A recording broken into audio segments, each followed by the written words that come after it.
I've been writing all my life. When I was 5, I didn't have any money for a present for my mother, so I wrote good short stories by Elaine.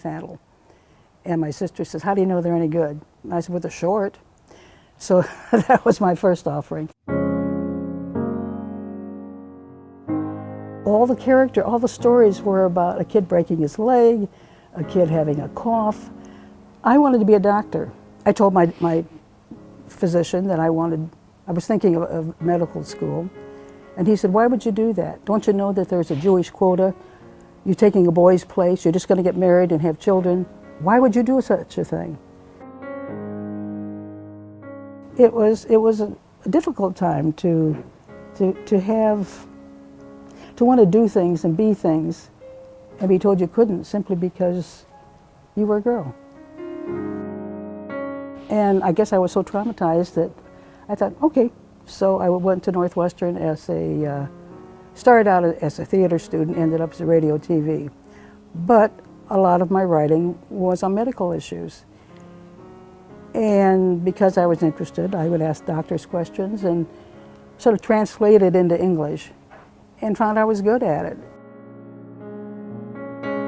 I've written on family issues too, but I think my real love is writing on medical subjects.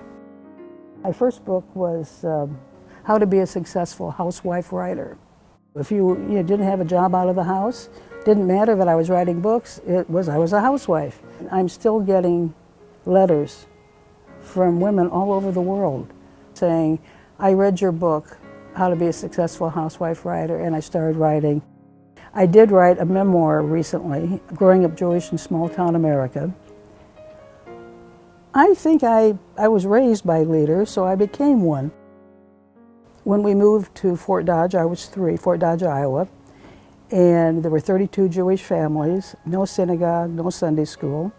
My mother thought that was terrible, so she organized the Sunday school, and from that grew eventually a synagogue in the little town of 32 Jewish families.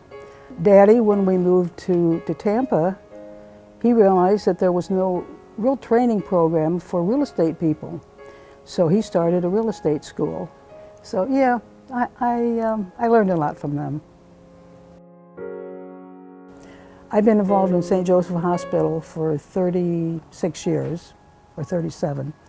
And I am the only woman, other than the nuns, to be chairman of the board of that hospital. I've always been proud of that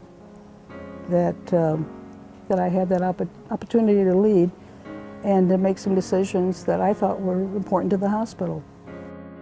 The Women in Leadership and Philanthropy came into being, I think it was 10 years ago, and I was one of the founders. And at that time, they were heavier on philanthropy than leadership. Now I see, I've read the letters from the young women who have gotten a scholarship, and it's fantastic. It's doing what it was supposed to do. And I think knowing all the women involved in it and all the good works that is being done because of it, I'm very honored, because education is everything.